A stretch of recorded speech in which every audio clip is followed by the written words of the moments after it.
firefighter.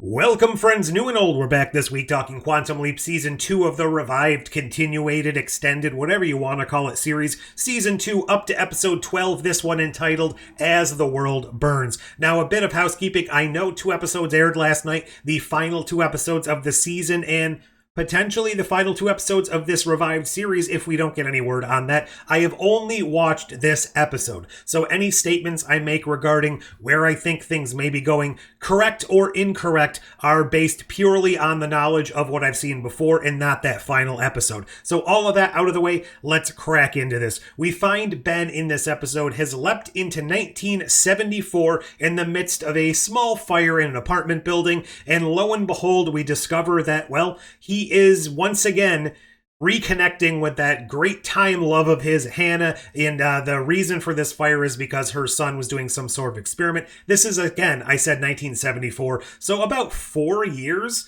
I guess, since the last time we had any real connection with them, and this is after her husband died. She has moved to Baltimore with her son. She has taken up a job, I think in DC, they said. Put a pin in that because this will possibly become important later on, but we have a lot going on in this episode. We are very much, I almost said struggling. I don't know if that's the right word, but we're throwing everything at the wall here to wrap up storylines, to add new storylines, to bring things back into the fold we haven't touched in a while. And that makes sense because we're getting close to the close or the finale of the season, possibly the show, but it does feel a little bit rushed after we kind of floundered a little bit there in the middle with no real revelations or forward momentum. So Magic, as we left off last episode, is falling on his sword. He is going to take the fall, take the hit for all of the shady stuff going on, mostly by Ian, but also with Jen, because Ian and Jen can't leave the program for various reasons. I don't want to get back into that. So they are staying on board. Addison obviously didn't really do anything. No Tom in this episode. I do find that a bit intriguing,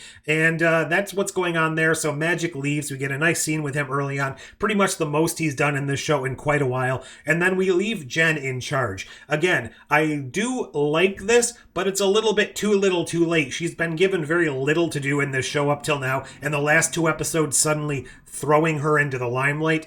I like it. I like her character. I want to see more of her, but it does feel like they're giving her these things to do because she's been so underutilized. We get a scene with Ian trying to figure out this DARPA code, and there's something wrong with it. There's a problem. There's something going on where the solution is not evident, but we turn to the leap to inevitably get the resolution to that. I'm not really going to go through this in order, but we find out through the course of the leap that this code, this redacted DARPA program, whatever it was, is something that Hannah took it upon herself to write. So all of this stuff comes to us courtesy of Hannah.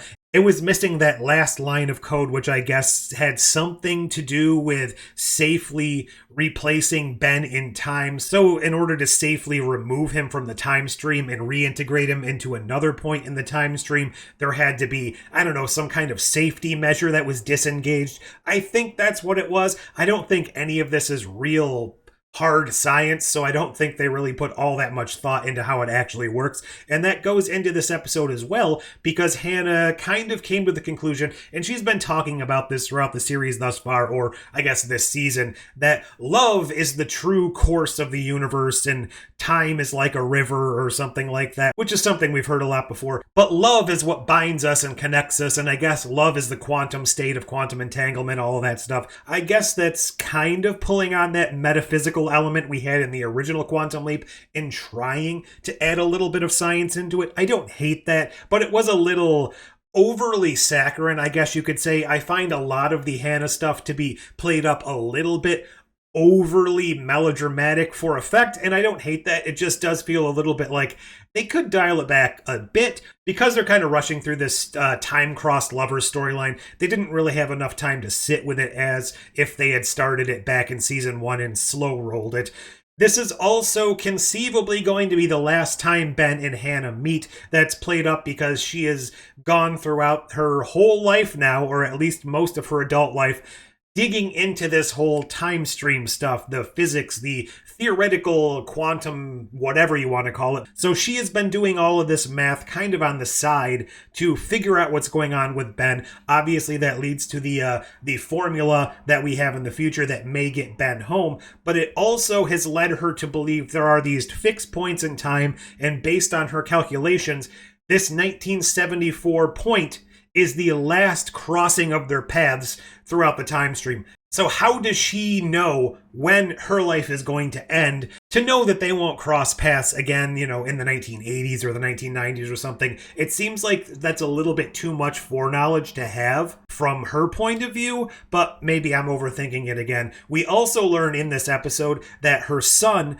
is very, very competent. He's building these ahead of his time contraptions, and that actually leads to the reason Ben leaps in the first place, because there's a fire going on. He puts that out. I didn't mention this. He's actually in a firefighter who's going to retire in a month. We all know how that goes. This is actually a leap that really does have to do with Hannah and her family, because they're living in the building with the fire. However, it seems like in the original timeline, they made it out unscathed. It was just some other people in the building who died. So it's kind of interesting that by Ben being here is how Hannah and her son almost died. Granted, he's able to save them at the end. I really thought they were going to go out with the angle that Hannah died, and it was going to actually be a really, really hard choice. Ben has to save the son or the mother, and that was going to lead to some, complications down the line. They're able to turn it around and save both of them. And while Ben is off saving the son with some future implications, at least as far as I'm led to believe here,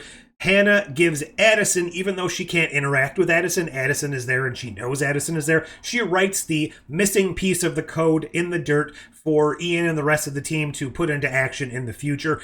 I do actually kind of like this, that the key is in the past. The key wasn't written down for probably this very reason.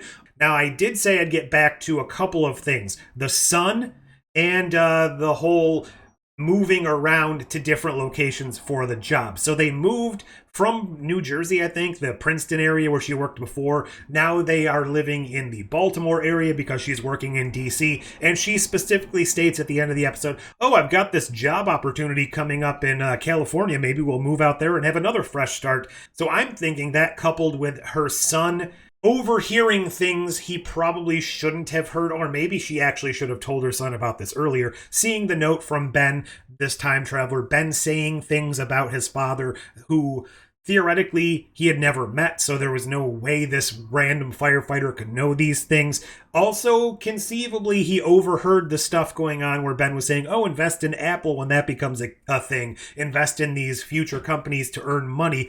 I'm wondering if this turns Hannah's son into Gideon. Now, I had speculated this a while back. In fact, I don't even know if I put it in the video because I thought it wasn't going down that path. I just thought, speculative-wise, it could have been the truth. I'm wondering if this turns him into the person that Gideon is. He takes a fake name, becomes this billionaire, invests in all of these companies early on, and that's where all the money came from. And he has kind of cobbled together all of this information about Ben, but he doesn't have a real relationship with Ben because his mother was lying to him or didn't give him the real information. So all of this is kind of being put together behind the scenes, and that's why he may be so invested in the Quantum Leap project behind the scenes, even though he didn't really let on earlier in the season that he knew what was going on. So it's a bit convoluted. I'm just hoping it all kind of comes together and feels earned in the final episode, especially at the end of the episode where the rest of our team was effectively fired from Quantum Leap when Gideon comes in and has complete control to the point where he was actually in charge of military personnel. I'm not sure if they were Army, Air Force, Navy, whatever they were. They were under his command because he's effectively been put in charge of Project Quantum Leap. Still not really jiving with the way that he is ordering around the military in such a blatant manner. I get that he's kind of the big honcho and the funder and all of that stuff. It just rings a little bit disingenuous. But if he's been putting all of these things in place over the last 30, 40 years or whatever to get to this point, possibly that makes sense. Maybe he's in league with Martinez and all of that stuff. So however that wraps up, there's still a heck of a lot of work to do in this last episode, especially if we're not getting a season 3. Fingers crossed, knock on wood that we will, but there's just still a lot to do. Oh hi, it's me from about 5 minutes before I planned to publish this. I totally forgot to talk about the scene where we broke tradition. Ben leapt out and we stayed with the leap. For the first time in this show's history, as far as I can recall, we stayed to witness what happens after someone leaps out. Who's Ben? How did I get here? And we kind of changed perspective from Ben the Leaper to Hannah's child, which may lend a little more credence to the fact that he is Gideon, and we are now shifting perspective into his frame of reference. Easy, Captain. You've hit your head and lost consciousness. Let's get you some help. I don't know, maybe I'm overthinking it, but outside of Let Them Play from last season, this is the first time we've really broken tradition. But what were your thoughts of this episode? Where do you think we're going? Are you cautiously optimistic we're getting another season, or are you hoping they wrap everything up and kind of bring Ben home next episode and we just have a 2-season arc and that's it? Whatever your thoughts, leave all those down below. Like, share, subscribe to all those YouTube things. But until next time... Ben is still out there, and I am not going to leave him behind.